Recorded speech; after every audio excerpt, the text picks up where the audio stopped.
Greetings, fellow Americans and residents of America. We are the government and we are here to help. On this first day of January 2020, we are here to forewarn you that a few hours ago our friends of the Chinese leadership has informed us that in the city of Wuhan, cases of unusual pneumonia has plagued many of the citizens, and they are afraid that the unknown virus at this time will spread rapidly.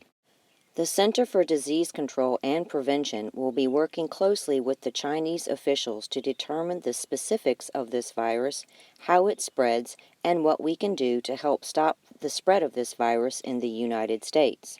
In the event of a possible pandemic, the Chinese officials have assured us that the medical field, along with themselves, are taking every action to combat, control, and prevent further spread of this virus, making sure that the Chinese population will return back to its healthy nature and continue on with their lives.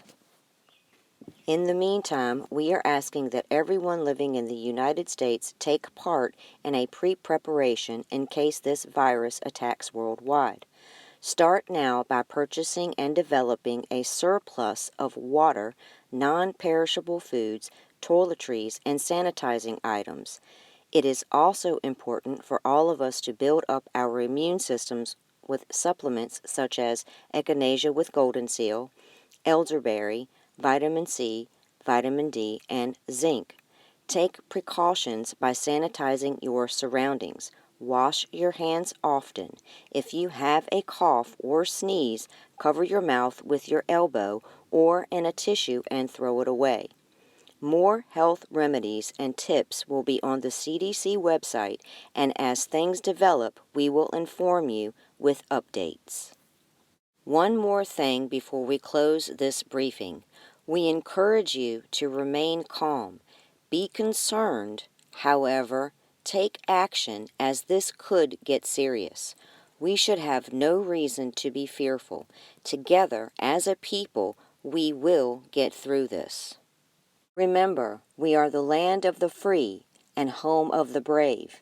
We place value in our civil liberties and sovereign nation.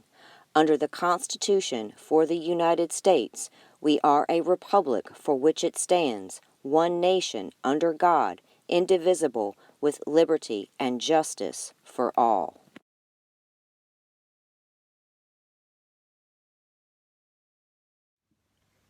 Hey there, Internet friends. This is Joanna Brumley coming to you from my YouTube channel, Neon Frog Productions. You can also find me on BitChute as Joanna Brumley.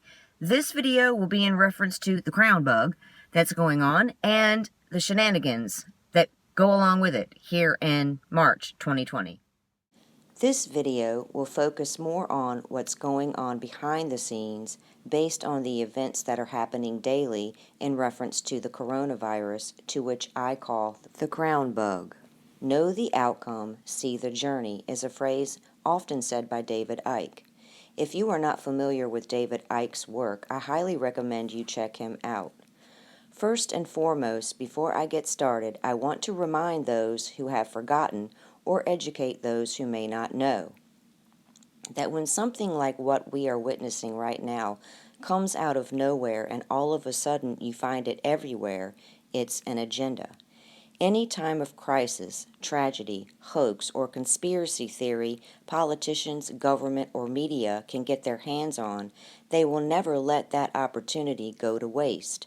Just ask Saul Alinsky, Winston Churchill, and most recently said by Rahm Emanuel. Check out what he says. You never let a serious crisis go to waste, and what I mean by that, it's an opportunity to do things you think you could not do before. I'll give you an example. Remember this? 45 days later, we got slapped again in the face with this, the Patriot Act. It is not patriotic. It is in violation of our rights to privacy, our right to be safe in our persons and our property. It is in violation of our Fourth Amendment right. That's a conspiracy fact. Personally, I find the Patriot Act to be BS. What they do is use the best tried and proven manipulative strategy called the Hegelian dialectic: problem, reaction, solution. Another educational conspiracy fact you may not know, or I'll remind you of, is that the United States is not a country. The United States is a federal corporation. Under U.S. Code 28, Title 3002, Section 15A, states that the United States is a federal corporation. We do not have a president, we have a CEO. The CEO is selected, not elected. Everyone who works within the three branches of government are working for a corporate entity looking out for corporate interest. That corporate interest is an international banking cartel, and it is supported by the Federal Reserve, International Revenue Service, the Central Intelligence Agency, the Federal Bureau of Investigations, the Drug Enforcement Administration, and the Bureau of Alcohol, Tobacco, Firearms, and Explosives. Every law on the books takes money and power away from we the people and gives it to the hands of the politicians and the banker puppet masters that own them. That's it. Newsflash, that's their job.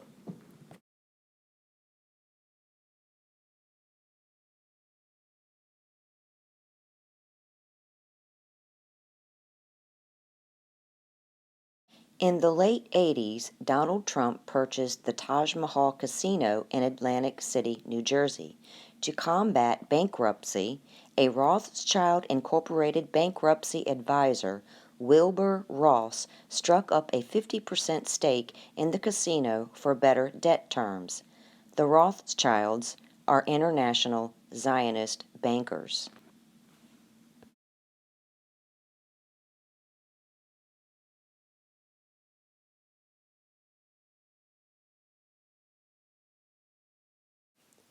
A German military leader quoted the following to Gustav Gilbert during the Nuremberg trials, and it reads, "Why, of course people don't want war. Why would some poor slob on a farm want to risk his life in a war when the best that he can get out of it is to come back to his farm in one piece? Naturally, the common people don't want war, neither in Russia, nor in England, nor in America, nor, for that matter, in Germany. That is understood. But, after all, it is the leaders of the country who determine the policy, and it is always a simple matter to drag the people along. Whether it is a democracy, or a fascist dictatorship, or a parliament, or a communist dictatorship.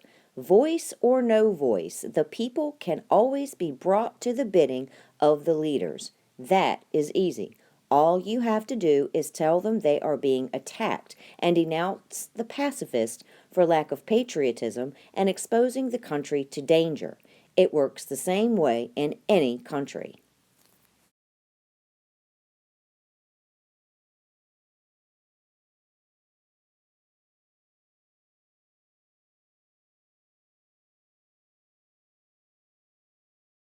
Keeping in mind what David Icke said, know the outcome, see the journey.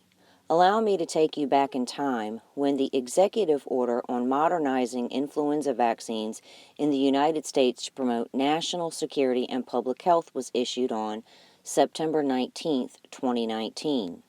In Section 1A, it describes the spread of the flu virus through humans and animals, which result in millions of illnesses, hundreds of thousands of hospitalizations, and tens of thousands of deaths each year in the United States. This situation is called an influenza pandemic. Unlike seasonal influenza, a pandemic has the potential to spread rapidly around the globe, infect higher numbers of people, and cause high rates of illness and death in populations that lack prior immunity. B. Vaccination is the most effective defense against influenza. Nearly every American should receive the influenza vaccine annually. However, seasonal influenza vaccination levels in the United States have currently reached only about 45% of CDC goals. Nearly every American in the United States should take the influenza vaccine annually. That is not saying all. So my question is, who is the government indicating is exempt from taking this vaccine? It makes me think that the CDC wants 99.9% of Americans to get the flu vaccine. But why? How does the CDC benefit from this goal on a corporate business level? C describes the need for additional research, and according to D, the use of a 70-year-old process of using chicken eggs to create vaccines is limiting the process of pandemic control. Then it goes on to say, to rely on a potentially vulnerable supply chain of eggs could introduce mutations of the flu vaccine and may render the vaccine less effective and unsuitable for efficient manufacturing platforms. Section 2 is about policy.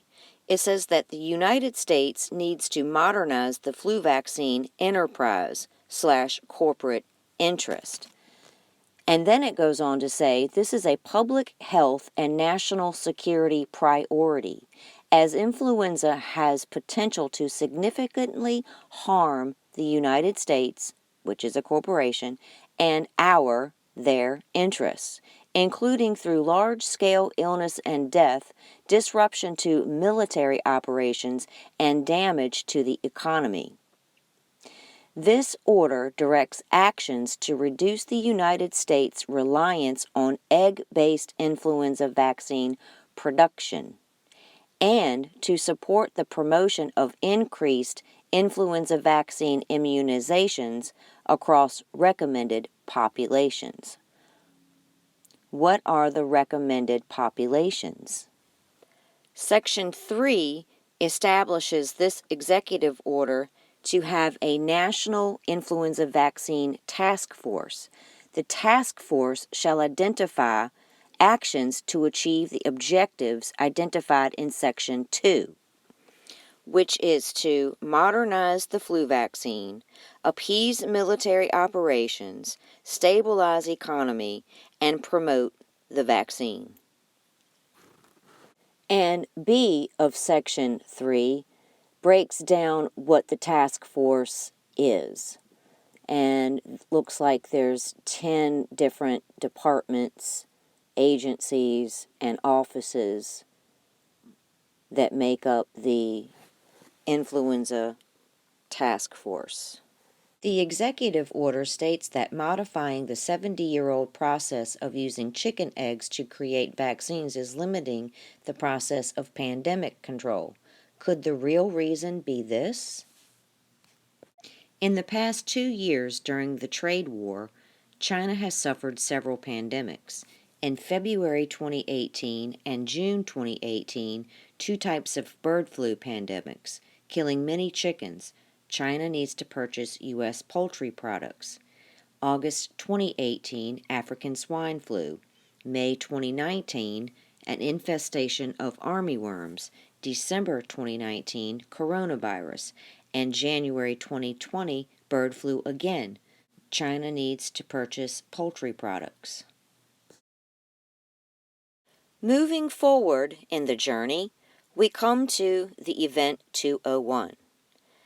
This event was a high-level pandemic exercise held on October 18, 2019 in New York City by the Johns Hopkins Center for Health Security in partnership with the World Economic Forum and the Bill and Melinda Gates Foundation.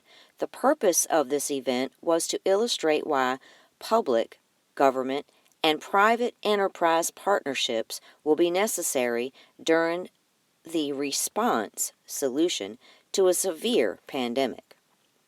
They go on to say that pandemic events are growing and approximately 200 events occur annually, and they are increasing, causing disruption in health economics and society.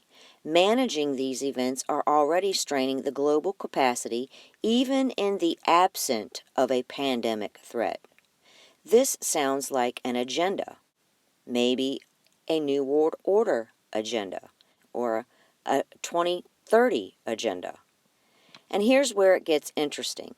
They say experts agree that it is only a matter of time before one of these epidemics becomes global, a pandemic with potentially catastrophic consequences. Participants in this exercise were Johnson & Johnson, UN Foundation, Bill and Melinda Gates Foundation, the UPS Foundation, a United States former Deputy National Security Advisor, ANZ Bank Group, the United States CDC, the World Bank Group, the Lufthansa Group Airlines, the China CDC, the Marriott International, an entrepreneur corporation called Henry Schein, NBC Universal Media, Edelman Company, Tech, and the Monetary Authority of Singapore. This event 201 caused many to question whether the crown bug was planned through bioweaponry or if they knew about the crown bug before media was allowed to know. Here is the statement they put out in reference to the above possible hypothesis. In October 2019, the Johns Hopkins Center for Health Security hosted a pandemic tabletop exercise called Event 201, with partners the World Economic Forum and the Bill and Melinda Gates Foundation. Recently, the Center for Health Security has received questions about whether that pandemic exercise predicted the current novel coronavirus outbreak in China. To be clear, the Center for Health Security and partners did not make a prediction during our tabletop exercise. For the scenario, we modeled a fictional coronavirus pandemic, but we explicitly stated that it was not a prediction. Instead, the exercise served to highlight preparedness and response challenges that would likely arise in a very severe pandemic. We are not now predicting that the novel coronavirus 2019 outbreak will kill 65 million people, although our tabletop exercise included a mock novel coronavirus. The inputs we used for modeling the potential impact of that fictional virus are not similar to the novel coronavirus 2019. If their statement is true, then why did the CDC of the United States advertise 1 month later on their website a job position in the quarantine program for a public health advisor? Refer to the list of cities and states they were advertising to. Just saying. I will not get into the statistics of the crown bug, nor am I going to compare it to the flu virus. We are all checking the daily progress of those statistics on our own. I am, however, pointing to the things that have led up to the pandemic and how it's being used as a fear reaction to offer up solutions to that problem by sneaking in and implementing strategies to control populations. Continuing to travel through time, let's take a look at a few things the claimed authority has been up to. The H.R. 5717 is the Arms Violence Prevention and Community Safety Act of 2020. It was introduced on January 30th, 2020, February 5th, 2020, and again on March 10th, 2020. This bill is 260 pages and was created to end the epidemic of arms violence. Arms control is people control. If you cannot see the irony in having an arms ban enforced by men with arms, then you fail to understand why the Second Amendment was written in the first place. The Earn It Act was introduced on March 5, 2020. This act is known to be the Patriot Act on steroids. More liberty stolen if approved. The original August 5, 1993 Emergency Family and Medical Leave Expansion Act was edited as First Coronavirus Response Act and was signed on March 18, 2020, as well as the reinstatement of the Defense Production Act of 1950. On March 20th, 2020, the CARE Act was introduced and was, at that time, 247 pages of how our money could be spent. As of March 25, 2020, a revised version of this act has been approved. In summary, as seen from the eyes of the system, problem. Too many people are exposing how the system works. The media provided by this corporation is no longer trusted. They are seeing that the corporation is collapsing the federal economic system by exhausting the printing of the fiat currency and abandoning the payoff of the national debt. The security of the corporation is in jeopardy. For the sole purpose of the corporate interest, the crown bug will be used to distract the people away from the corporate problem. Once the people's reaction becomes large enough and they begin to beg the corporation to do something, the plans of the agenda that have been held on the back burner will be implemented as an offering to the solution. Reaction. Look at what they are doing to us. They've managed to have almost the entire planet on lockdown. Prisons have lockdowns. Let's face it, we are on house arrest.